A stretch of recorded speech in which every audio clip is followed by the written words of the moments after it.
Eu sei que você já sentiu aquela sensação estranha no peito, aquele nó na garganta que aparece quando algo não foi resolvido. Quando alguém te machucou e saiu por aí como se nada tivesse acontecido. Talvez você já tenha deitado na cama à noite e revisitado uma cena 1000 vezes, tentando entender por que você teve que carregar a dor enquanto a outra pessoa seguiu livre. Se isso já passou pela sua cabeça, então essa história é para você. Porque hoje eu vou te contar sobre o que acontece quando a vida decide que é hora de equilibrar a balança. Antes de a gente mergulhar de cabeça nessa história, eu quero te pedir uma coisa com o coração aberto. Se em algum momento você sentir que essa história toca em algo que você viveu, que ela te dá força ou até um pouco de paz, deixa o seu like aqui. E se você ainda não é inscrito, se inscreve. Não é por mim, é por todas as pessoas que estão do outro lado da tela precisando ouvir que não estão sozinhas, que existe sim um caminho, que a justiça chega, mesmo quando demora. Cada curtida faz esse vídeo chegar em alguém que talvez esteja no mesmo quarto escuro que você já esteve. Respira fundo comigo agora. O que eu vou te contar começou num dia comum, numa terça-feira qualquer, dessas que a gente nem marca no calendário. Mas é engraçado como a vida muda nas terças-feiras comuns, não é? É quando a gente menos espera que tudo vira de cabeça para baixo. E eu quero que você fique comigo até o final, porque tem um detalhe no meio dessa história que muda tudo. E eu não quero que você perca. A Ana tinha 32 anos quando tudo aconteceu. Ela não era de filme, sabe? Ela era real. Cabelo preso num coque meio desfeito porque o dia tinha sido corrido, olheiras que o corretivo já não escondia mais, e aquele tipo de sorriso que a gente dá quando precisa ser forte, mesmo por dentro estando em pedaços. Ana trabalhava numa pequena loja de materiais de construção, daquelas de bairro, onde todo mundo se conhece pelo nome. Ela era a pessoa que sabia indicar o parafuso certo, que carregava saco de cimento quando precisava, que aguentava piada sem graça do cliente chato só para não perder a venda. Ela tinha aprendido cedo que a vida não ia facilitar, então ela também não facilitava para a vida. Acordava às 5h30, tomava um café rápido, deixava o almoço do filho pronto e pegava 2 ônibus até o trabalho. O filho dela, o Lucas, tinha 9 anos. Era um menino esperto, daqueles que pergunta o porquê de tudo. Por que o céu é azul, mãe? Por que a gente tem que pagar boleto? Por que o tio Marcos grita com você? Essa última pergunta ela nunca soube responder direito. O tio Marcos era o companheiro dela há 4 anos. No começo, ele era aquele cara que ajudava com as compras, que levava o Lucas para soltar pipa, que dizia que ia mudar a vida deles. Só que as palavras foram ficando mais curtas e os gestos mais duros. Primeiro foram os gritos, depois foram os empurrões. Depois foram as noites em que Ana dormia no chão do quarto do Lucas, com a porta trancada por dentro, rezando para ele não arrombar. Você já passou por isso? De ter que medir o tom da sua própria voz dentro da sua casa? Ela tentou sair 2 vezes. Na primeira, ele apareceu no trabalho dela com flores e promessas. Disse que ia mudar, que estava na igreja, que tinha procurado ajuda, e ela acreditou. Porque uma parte da gente sempre quer acreditar, né? A gente quer que a pessoa que a gente amou volte a ser quem a gente conheceu no começo. Na segunda vez, ele ameaçou tirar o Lucas dela. Disse que ia falar que ela era louca, que batia no menino, que o juiz ia dar a guarda para ele. E ela travou. E se fosse com você? Se alguém usasse seu filho contra você, você teria coragem de ir embora assim mesmo? O que mudou tudo foi um sábado de chuva. Tinha goteira na cozinha e o balde já estava pela metade. O Lucas estava com febre, 38,5, e o remédio tinha acabado. Ana pediu dinheiro para o Marcos para comprar o remédio. Ele estava no sofá, assistindo o jogo, com uma lata de cerveja na mão. Ela repetiu o pedido 2 vezes. Na terceira, ele levantou. E quando ele levantou, o mundo dela desacelerou. Você conhece essa sensação? Quando o tempo parece que estica e você consegue ver cada detalhe, cada movimento, como se fosse em câmera lenta. O grito veio primeiro. Depois veio a mão. Depois veio o chute. O Lucas viu tudo da porta do quarto. E foi o olhar do Lucas que quebrou alguma coisa dentro da Ana. Não foi a dor no corpo. Foi o medo no olho do filho. Naquela noite ela não dormiu. Ficou sentada na beirada da cama, com o Lucas no colo, contando as respirações dele. E ela fez uma promessa, baixinho, para que só ela e Deus ouvissem. Ela disse que nunca mais o filho dela ia ver ela apanhando. Que ela ia dar um jeito, nem que fosse o último jeito. No dia seguinte, ela esperou o Marcos sair para comprar mais cerveja. Pegou uma mochila, colocou 2 mudas de roupa para ela, 3 para o Lucas, a certidão de nascimento dele, os documentos dela e R$ 40 que estavam escondidos dentro de um pote de arroz. Ela não tinha para onde ir. Ela só sabia que precisava ir. Ela foi para a delegacia. E aqui eu preciso que você entenda uma coisa. Ir na delegacia quando você é mulher, pobre, com um filho na mão e com marcas no corpo não é igual nos filmes.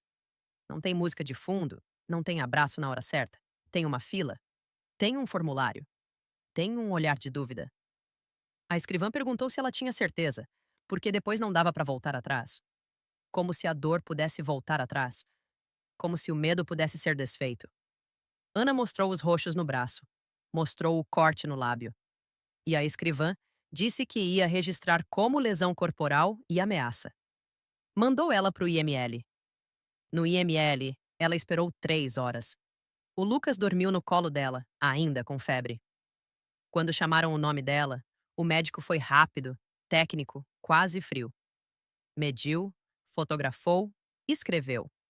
Não perguntou se ela estava bem. E talvez ele não pudesse perguntar, porque se perguntasse, ele não ia dar conta de trabalhar no dia seguinte.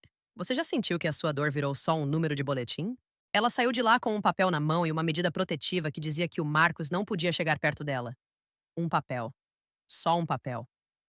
Naquela noite, ela dormiu na casa de uma colega do trabalho, a dona Cida, que arrumou um colchão na sala. E durante 15 dias, nada aconteceu. O Marcos não apareceu. O telefone não tocou. Ela começou a achar que talvez tivesse acabado. Que talvez o papel funcionasse.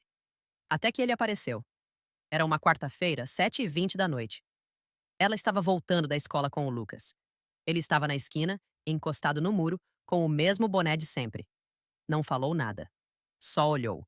E aquele olhar disse tudo que a medida protetiva não conseguiu calar. Ela puxou o Lucas para o outro lado da rua, entrou numa padaria e ligou para a polícia. A viatura demorou 22 minutos. Quando chegou, ele já tinha ido embora. O policial disse que sem flagrante ficava difícil, que ela tinha que registrar o descumprimento. Mais um papel. Foi aí que ela conheceu a doutora Fernanda. A doutora Fernanda era advogada num núcleo de atendimento à mulher que funcionava dentro da universidade. Tinha 30 e poucos anos, cabelo curto e um jeito de falar que não passava a mão na cabeça, mas também não julgava. Ela olhou para Ana e disse: "A justiça é lenta, mas ela anda. E se a gente não empurrar, ela para." A Ana não entendeu de primeira. Achou que era só frase bonita. Só que a doutora Fernanda começou a mostrar para ela que existia um caminho. Que cada vez que ele descumprisse, tinha que registrar.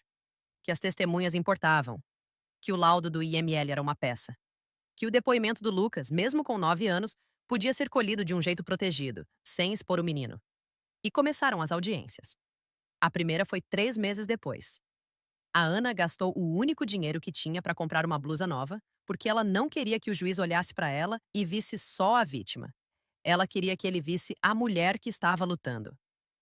O Marcos chegou de cabeça baixa, com um advogado particular. O advogado disse que foi um desentendimento de casal, que ela tinha provocado, que ele estava arrependido, que ele era trabalhador. E por um segundo, a Ana sentiu o chão sumir. Porque é assim que acontece, né? De repente, a sua dor vira desentendimento. De repente, você que apanhou tem que provar que não mereceu. Você já se sentiu assim, pequena numa sala grande? O juiz ouviu, olhou os papéis, olhou para Ana e disse que ia marcar uma nova audiência para ouvir testemunhas. Só isso. Mais uma data. Mais uma espera. A Ana saiu de lá com a sensação de que tinha gritado num quarto vazio. Que ninguém tinha ouvido. Naquela noite ela pensou em desistir. Pensou que talvez fosse mais fácil sumir, mudar de cidade, começar do zero. Mas aí ela lembrou da promessa. Lembrou do olhar do Lucas. E lembrou de uma coisa que a doutora Fernanda falou. Se você parar, ele entende que pode continuar. Então ela não parou. Registrou o segundo descumprimento. O terceiro. Juntou mensagens que ele mandou para o celular da dona Cida pedindo para falar com ela. Conseguiu que uma vizinha, a dona Lourdes, testemunhasse que viu ele rondando a rua. Cada coisa parecia pequena. Cada coisa parecia que não ia dar em nada. Mas a doutora Fernanda dizia que justiça é feita de pedacinho. Que é igual construir uma casa. Um tijolo não levanta a parede, mas sem o primeiro tijolo, a parede nunca existe. O Lucas começou a fazer terapia na escola. No começo ele não falava. Desenhava casas com janelas pequenas e portas trancadas. Depois de meses, ele desenhou uma casa com a porta aberta e um sol no canto da folha. A psicóloga disse que era um bom sinal, que ele estava começando a entender que a casa podia ser segura. E a Ana, pela primeira vez, chorou de alívio. Porque a dor da gente a gente aguenta, mas a dor do filho é um outro tipo de corte. 1 ano e 4 meses depois do primeiro boletim, veio a audiência de instrução. Dessa vez, o Marcos não estava de cabeça baixa. Estava de peito estufado. O advogado dele levou 2 pessoas para dizer que ele era um bom homem, que ele ajudava na igreja, que era um mal-entendido. A Ana sentiu a raiva subir. Não aquela raiva que grita, aquela raiva que congela. A doutora Fernanda tinha preparado ela. Tinha dito: ele vai tentar te desestabilizar. Ele vai tentar fazer você parecer louca. Respira e fala só a verdade. A verdade é a única coisa que ele não pode distorcer. E a Ana falou. Contou do dia da chuva, contou do remédio, contou do olhar do Lucas. Não aumentou, não diminuiu. Falou com a voz firme, mesmo tremendo por dentro.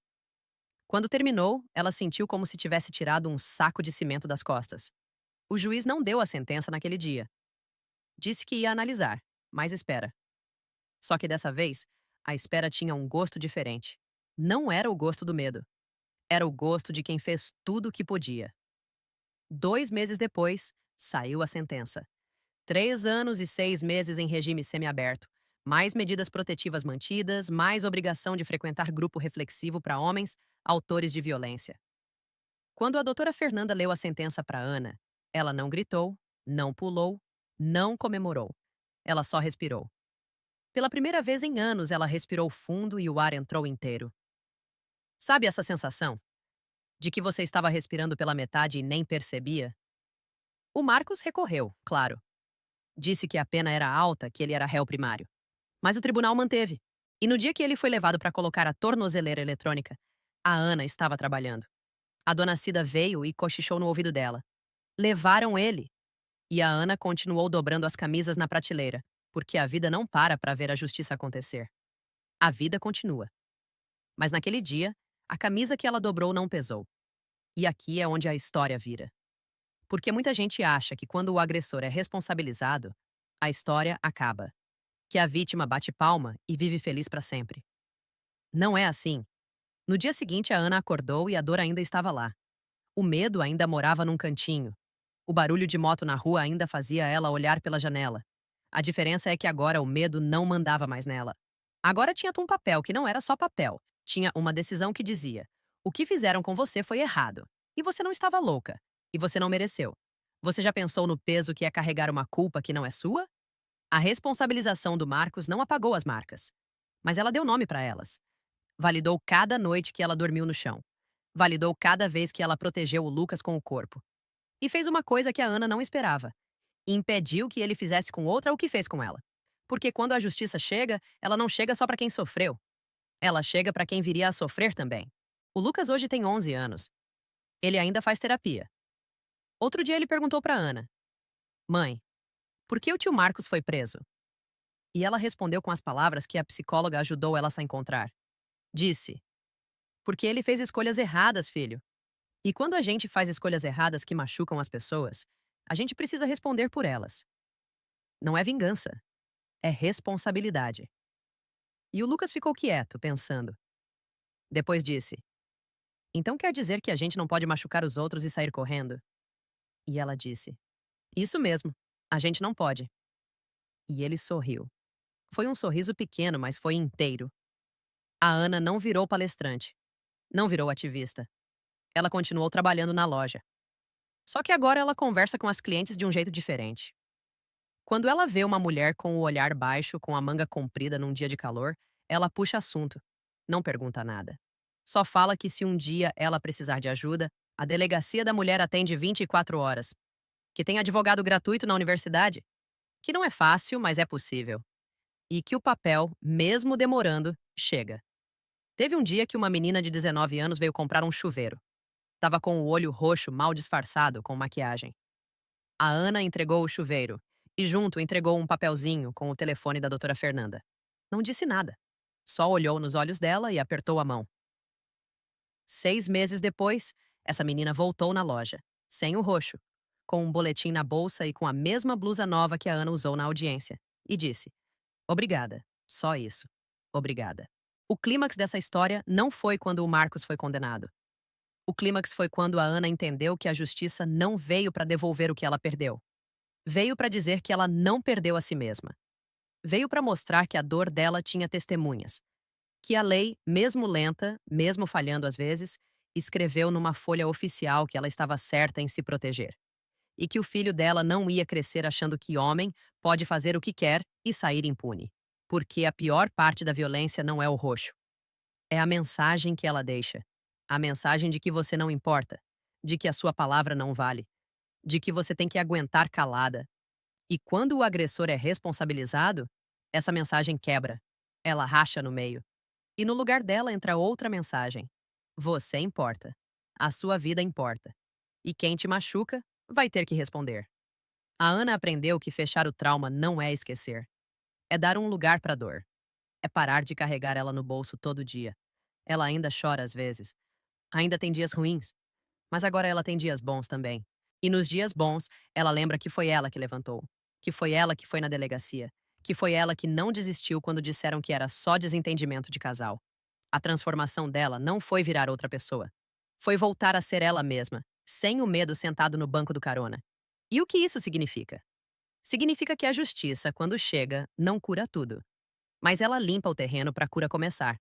Significa que validar a vivência da vítima é dizer: eu acredito em você. E acreditar em alguém que foi desacreditado a vida inteira é um tipo de milagre que não sai no jornal.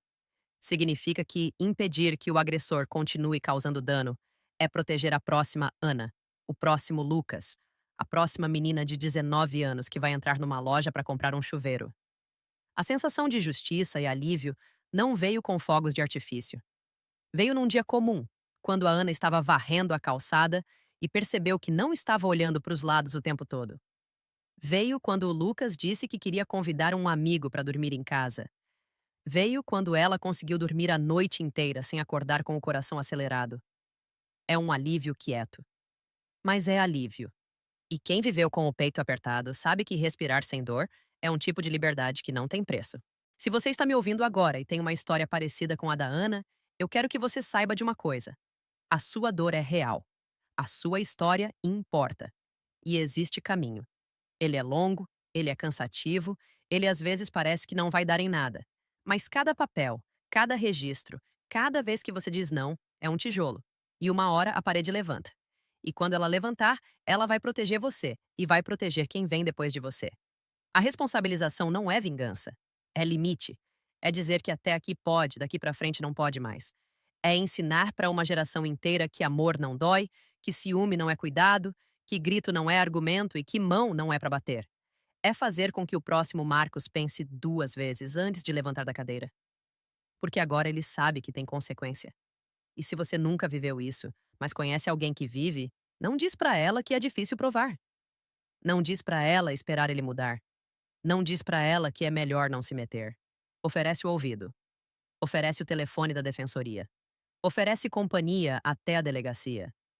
Porque às vezes, tudo que uma Ana precisa é de uma dona Cida que abre a porta e diz: pode entrar.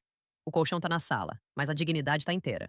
No final, a história da Ana não é sobre o Marcos, é sobre ela. É sobre o dia que ela decidiu que a história dela não ia terminar na cozinha com goteira. É sobre o dia que ela entendeu que ela não era só mãe, não era só funcionária, não era só vítima. Ela era gente. E gente tem direito de viver sem medo. Então, se você me pergunta se a justiça fecha o trauma, eu te respondo. Ela não fecha sozinha, mas ela entrega a chave. E com a chave na mão, a gente consegue trancar a porta para quem nos machucou e abrir a janela para quem a gente ama. E isso, meu amigo, minha amiga, é um recomeço. A justiça não apaga o passado, mas ela ilumina o futuro. E quando a gente consegue ver o caminho, a gente para de andar em círculo. A gente anda para frente, mesmo devagar, mesmo com medo, mais para frente. Porque para trás não tem mais casa, não tem mais colo, não tem mais desculpa. Para trás ficou o que doeu, para frente tem o que cura. E se hoje você só conseguir dar um passo, dá esse passo. Liga, fala, escreve, denuncia, procura ajuda, porque a sua voz é o primeiro tijolo. E eu te prometo que tem muita gente esperando para ajudar a levantar essa parede com você. Ninguém supera sozinho o que te fizeram sentir que era culpa sua. Mas todo mundo pode começar. E começar é dizer: eu não merecia. E eu não vou aceitar de novo. Quando a gente fala isso em voz alta, o mundo escuta.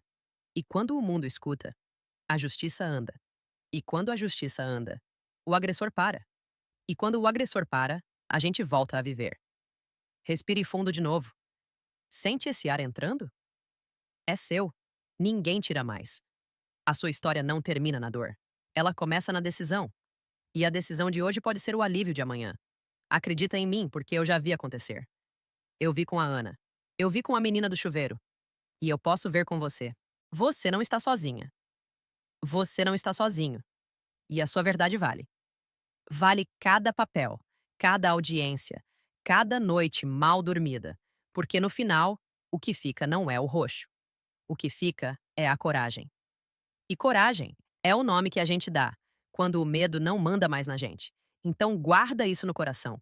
Responsabilizar é proteger. É dizer pro mundo que a sua vida tem valor. E tem. Você tem. E quando você entender isso de verdade, nada mais vai te fazer pequena numa sala grande. Você vai ser do tamanho da sua história. E a sua história é grande. O trauma não define quem você é. O que define é o que você faz depois dele. E o que a Ana fez foi viver. E viver sem pedir desculpa por existir. E isso é justiça também. A justiça que a gente faz com a gente mesma todo dia, quando escolhe ficar, quando escolhe lutar, quando escolhe recomeçar.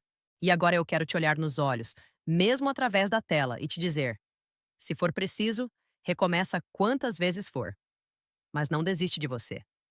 Porque o mundo precisa da sua versão inteira, não da sua versão machucada. E a justiça, mesmo demorando, é o caminho que te leva até ela. Você merece paz, você merece respeito, você merece uma casa com a porta aberta e o sol entrando. E se alguém te disse que não, essa pessoa estava errada. E a lei tá aí para provar.